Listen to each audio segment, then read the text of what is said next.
Good morning again, Your Honor. Everyone needs a safe place in their life. I don't feel safe anywhere. I'm going to ask my parents to go to the doctors tomorrow or Tuesday again. This time I will tell them about the voices. I only told them about the people I saw. Like I'm mentally and physically dying. Over the weekend, I actually felt warm for once. I woke up from a good dream. I said to myself, why can't everything freeze right here? I had just hoped everything could have ended there and not a second longer. I feel like I'm in a time loop of sadness. I will forever not feel the love of another human being, and not even I can love myself, as I hate myself probably more than some people already do. I barely made it through 9th grade mentally, as my depression was rough. Then I made it to 10th grade, and I have fully lost control. How the hell am I supposed to make it 2 more years when I'm already at my breaking point? Those are Ethan's words. Ethan was at his breaking point, and no one stepped in. Ethan had quit the bowling team. He had quit his job. He was failing almost every single subject. He sat alone at lunch. His only and trusted friend left. His dog died. He was hallucinating. He was hearing voices. He was depressed. He was suicidal. He was anxious. He was writing on a paper in the middle of class, surrounded by his peers, "The thoughts won't stop. Help me. The world is dead. My life is useless." The prosecutor was right. He didn't come out and tell the counselor his plan. But did he have to? Wasn't it glaringly obvious? This was the 3rd instance in 24 hours. He was looking up bullets. He was watching a video of a shooting and now writing in actual words that he's hallucinating and needs help. And again, Ethan was overlooked. Ethan, in his own way, crying out for help, still went unnoticed. If there was a question about who cared about him, it was settled in the counselor's office. He sat there. His parents didn't greet him or touch him or act at all concerned and said, actually, we have to go to work. We can't do this right now. There was no question at that point that no one cared about him. Those are not my words. Those are the words of the prosecutor at the preliminary exam of James and Jennifer Crumpler. As a human, you want to try to rationalize things that happen, especially bad things, things against the norm, things that are unfathomable. You can't do that here. Because the thoughts put on paper in the journal, the words found in the text messages, and the video, they are not rational. They are the ramblings and thoughts of someone gravely mentally ill. So as hard as we try to rationalize it, we are not able to. I want to talk about the Violence Project. You have that in your binder as Exhibit B. Ms. McDonald touched on that as well. It's a report that was prepared at the request of the prosecutor's office in the parents' case.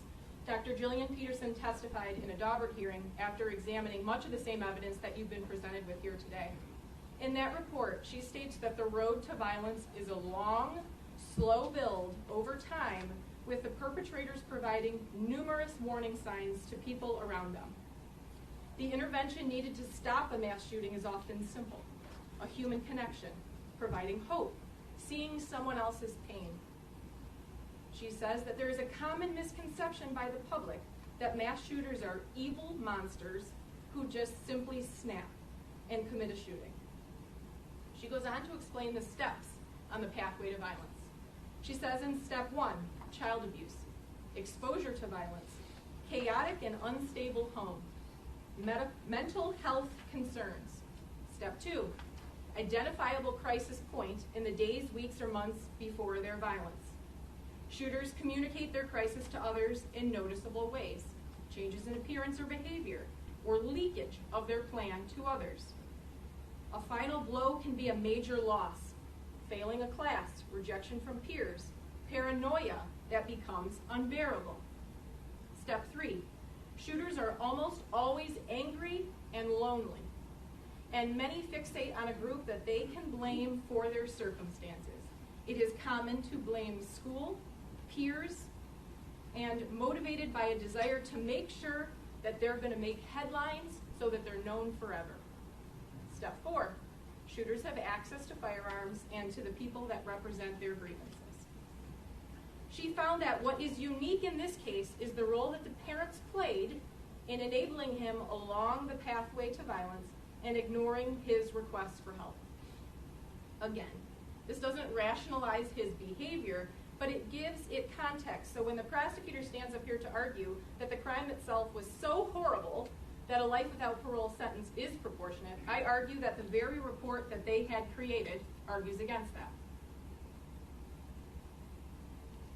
The people's witnesses that they called were only fact witnesses. They provided no expert opinion in their case in chief that Ethan is irreparably corrupt, no expert opinion that he cannot be rehabilitated, no expert opinion to say that his brain was fully developed, no testimony to show that his childhood was ideal. Nothing about what the witnesses testified to goes to the analysis that is required with the Miller factors. If we were here just to discuss the horrible facts of that day, we would be here for a trial. Ethan pled guilty. The court can see through the exhibits that are contained in the binder and the testimony that was presented exactly what type of family and home environment that Ethan had. This was a home with constant fighting, yelling, accusations of affairs, money troubles. This was a home filled with alcohol. Ethan was left home alone beginning from a very early age. We heard from multiple neighbors, and you can see it in the text with his mother when he's only 10 years old, begging his mom to come home. He was left to cope with his fears himself, so he turned to violent video games, violent movies, and violent websites. In looking at the third factor, effect that familial pressures may have had, Ethan repeatedly talks about the lack of money, the fact that he is a burden to his parents, his father's employment status, the fact that they can't afford college. We even saw in the text messages, mom wasn't even willing to pay any longer for braces. Ethan asked his parents for psychiatric help and didn't get it. He told his mother about the ghosts and the demons, the voices. The issue of Ethan's mental illness is shown in the conversations as early as 2020, and you can see those between the conversations between James and Jennifer. They're also shown in the conversations between Ethan and his juvenile friend, in the writings of his journal. What he Googled after receiving no help from his parents, he was trying to diagnose himself. Ethan did not have the support that he needed. It was glaringly obvious that he was not okay. His parents took a disturbed, mentally challenged, and possibly ill kid, their son, and what did they do? They didn't take him to a doctor. They didn't take him home. They didn't walk into that room and say, I love you. I'll do anything for you. What's wrong? They didn't embrace him. You know what they did? They bought him a weapon. Again, not my words, the words of the prosecutor in the case of the parents. I think that Ethan's parents' reaction to hearing of a school shooting says it all. As hundreds of parents drove way above the speed limit to make sure that their child was still alive, we found out what his parents did. His dad went directly home to look for a gun, and his mom texted him, don't do it. They knew he was in a crisis. All of the evidence presented as to his home life should be considered, and we argue clearly shows that the second factor, family and home environment, should be a mitigating factor. When it was our turn to call witnesses, we first called Dr. Romanowski. He was the expert in corrections, who didn't review the facts of the case, as that's not his expertise. His testimony goes to the heart of the fifth Miller factor, possibility of rehabilitation, not whether he has already been rehabilitated, or if it is with 100% certainty that he can be, whether it is possible. He examined all of the records from the Oakland County Jail. The purpose of his testimony was a look forward after the day of arrest, not back. He has extensive knowledge of what happens after someone is placed in jail and when they're transferred to the Michigan Department of Corrections. He testified that Ethan had no major misconducts and has only a few minor misconducts. He explained the process that Ethan will go through. He'll be sent to the Thumb Correctional Facility with other juveniles, where he will obtain his GED and other certificates. He explained that once he is 18, he will either move to Haida Prison or move to the Michigan Department of Corrections with adults. He went through all of the programs and activities that Ethan will be able to participate in. The most important thing that Dr. Romanowski explained to us is what happens when a person gets a term of years. If Your Honor finds that the people have not met their burden and you hand down a sentence of a term of years, Ethan does not just walk out of those doors once he has served the minimum. Ethan has to prove himself. Ethan has to complete all of the available classes. He must attend therapy. He must not engage in assaultive behavior. He cannot receive tickets. He must show the parole board that he has changed, that he has been rehabilitated. If Ethan decides to spend the decades of his sentence assaulting inmates, racking up tickets, refusing to take advantage of the classes, he will not get out. He will continue to get flopped by the parole board, and he will serve his maximum. This is a unique situation because this court doesn't have 15 or 30 years of records to look at. We can't show you on paper, look, Judge, he has been rehabilitated, because he hasn't been to the Department of Corrections yet. I'm asking that you not penalize him for that fact that the law changed and we're doing this Miller hearing prior to the sentence. We ask that you give Ethan a chance to show this court and to show this community that he will do good things with his time. That when he stands before the parole board, there will only be positives to discuss. Denying the motion and giving him a term of years is not an automatic outdate. It is putting the ball in his court, and it is letting someone else make the decision when they have those decades of records. Everyone can be rehabilitated, as Dr. Romanowski said, if they truly want it and they truly work at it. We believe that factor, Miller Factor 5, the possibility of rehabilitation, should be a mitigating factor because of the evidence that we presented. We then heard from Dr. Kadir. She has seen Ethan consistently in the beginning from the jail each day and then moved to each week. She has diagnosed him with major depressive disorder, recurrent episodes severe, and adjustment disorders with anxiety.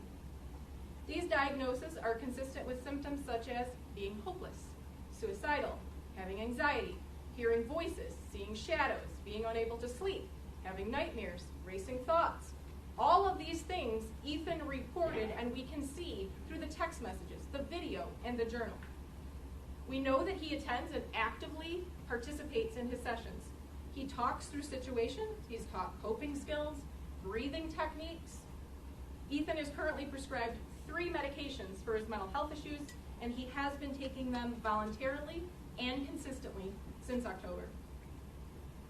She explained what a PHQ-9 score is, told this court that originally Ethan scored in the moderately severe range and now mild. That shows improvement. She does not know the facts of this case. Her diagnosis is based off his ongoing symptoms and what she observed, and what she observed from the moment that he entered the jail. Her testimony goes to the 5th Miller factor, rehabilitation, because he is making progress. He is taking the necessary steps to treat his mental illness.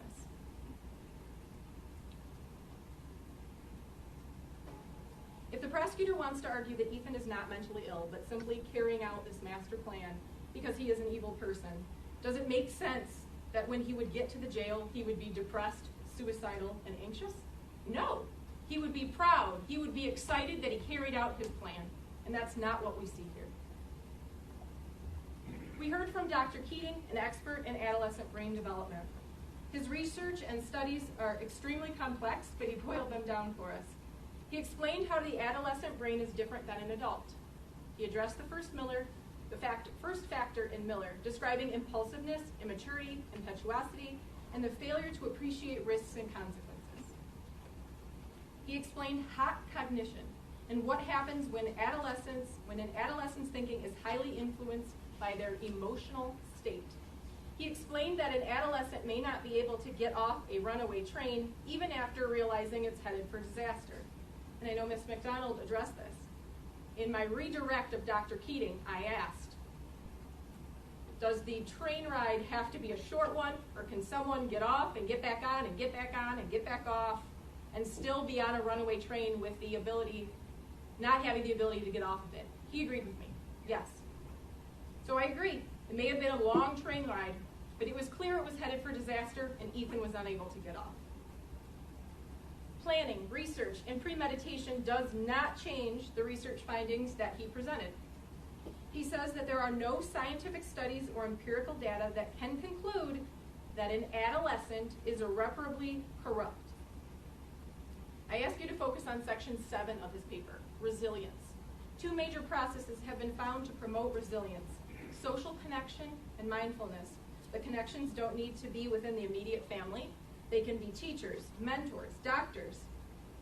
Also, the normative brain changes of adolescence include a proliferation of new neural material and the rewriting of some critical neural circuitry. Ethan's sick brain can be repaired. That goes directly to factor 1 and to factor 5. We believe both of those factors should be mitigating. Finally, we heard from Dr. Colin King. He has spent 22 hours with Ethan.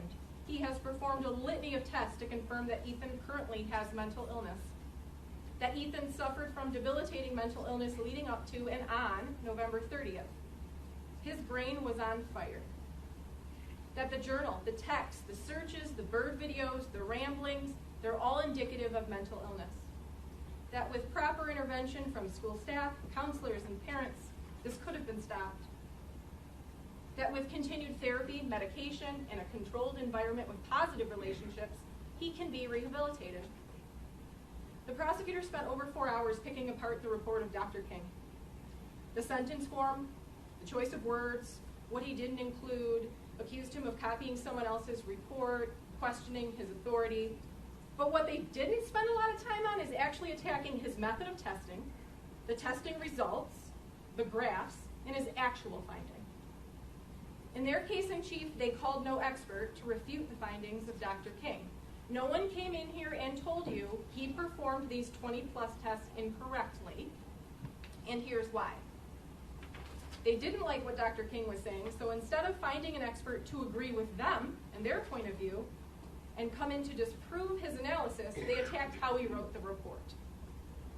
Now, Ms. McDonald said that they do not have the ability to have someone interview Ethan. I agree with that, but they can definitely call an expert to review Dr. King's report and create a report based on what they believe or what was wrong with Dr. King's report, and that wasn't done.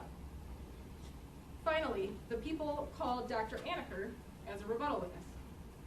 She was brought in when we filed a notice of insanity defense, and Ethan was referred for criminal responsibility. She examined him one time in March of last year. Her role was to evaluate him to determine if he was criminally responsible or if his mental illness rose to such a level that he was not criminally responsible. She wasn't his treating physician. She did not do any psychological testing herself, didn't have anyone else do it. We withdrew the insanity defense, and Ethan pled guilty. I do not agree with her opinion that Ethan was not mentally ill, and I don't think that the evidence that you have been presented with support that opinion. Nothing about her testimony or evaluation was about how he will be in the future. Nothing of what she testified to addresses any of the Miller factors. Now, one thing I found interesting about her report was when she discussed that she believed that the voice in Ethan's head was his conscience. I think that should go towards the first factor as further reason it should be mitigating. One doesn't have a conscience if they are this cold-blooded person that the prosecutor describes. For the prosecutor to stand before you today and argue that Ethan was not mentally ill is disingenuous. We do not operate in a vacuum. James and Jennifer Crumbley are charged on a different information, and their case is in front of a different judge. But the people cannot stand in this court and say Ethan does not have mental illness, and then stand before Judge Matthews, the Court of Appeals, and now the Supreme Court, and argue that he has mental illness and that he was mentally disturbed.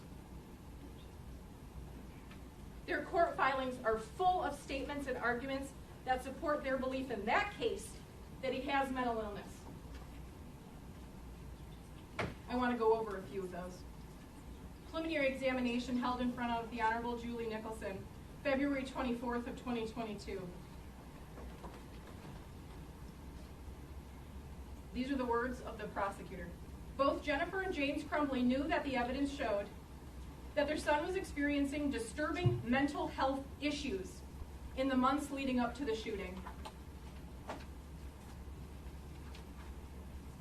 found in their brief in support of the people's motion in limine to admit evidence. Their son was manifesting signs of mental distress, expressing those manifestations to the defendants and asking them for help. Filings in the Michigan Supreme Court.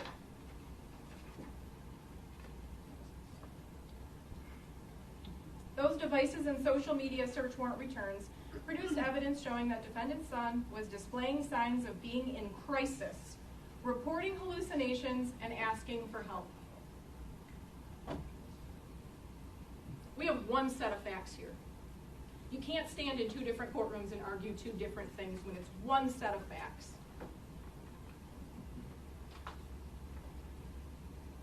I want to close by discussing the law that the court must follow when making this decision. The prosecutors have continuously argued that because this crime was premeditated through writings in his journal, internet searches, and his recorded video, that life without parole is automatically proportionate. That the crime was so heinous that their burden is met. I don't agree, and I don't believe the law agrees. All cases where a juvenile is facing life without parole are premeditated homicides, the worst of the worst cases. The courts in both People v. Skinner and People v. Bennett held that the fact that a vile offense occurred is not enough by itself to warrant the imposition of a life without parole sentence. They presented nothing else but facts. The law requires that we start with the presumption that life without parole is a disproportionate sentence. The people bear the burden to rebut that presumption by clear and convincing evidence. They must prove that Ethan Crumbley is one of the rare, irreparably corrupt youths that cannot be rehabilitated. The court must look at the Miller factors to make that determination. In an unpublished opinion from just a few weeks ago, and I do have a copy for the court, People v. Paredes, the Michigan Court of Appeals upheld the finding in Taylor that Miller factors are mitigating and cannot be considered aggravating. Meaning, if a particular Miller factor does not mitigate against life without parole, at most, the factor has to be considered neutral. Our witnesses have touched on all of these factors, and we believe them all to be mitigating. Both sides spent an appreciable amount of time talking about mental illness, which in plain language is not stated in the Miller factors. The people asked Dr. King where he thought mental illness fits into the Miller factors. Well, People v. Bennett touches on that issue exactly.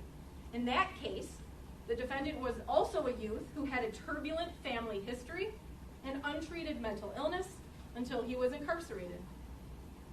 The court held that treated mental illness is not a signal of irreparable corruption.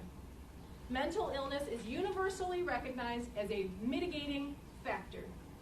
The court held that the Eighth Amendment requires judges to view mental illness as a fact that mitigates an offender's culpability for committing a crime. Everything that has been presented here, whether it be in my exhibit binder or from the witnesses who came to testify, show that Ethan Crumbley suffered from untreated mental illness. The testimony of Ms. Gibson Marshall, the assistant principal, was very important. She said as she walked toward the student with the gun, she realized it was Ethan. She said, "No way. It can't be Ethan. Ethan wouldn't do this." Your Honor, the same Ethan that Ms. Gibson Marshall knew is the same Ethan I've gotten to know. The person that you see in that video is not the person who sits beside me in this courtroom. The reason he didn't shoot Ms. Gibson Marshall, she called his name. She acted like she cared. He finally had someone who was caring about him. Lieutenant Willis in his testimony said that it was nearly impossible when he arrived at the school to set aside his emotions and do his job. His statements couldn't be more true. Same is true for Ethan's defense team, but we're here to do our job. And Your Honor, as you go and back and review everything that you have been presented with, we are asking that you set aside the emotions and you follow the law. We are asking that you deny the people's motion and sentence Ethan Crumbley to a term of years. Thank you.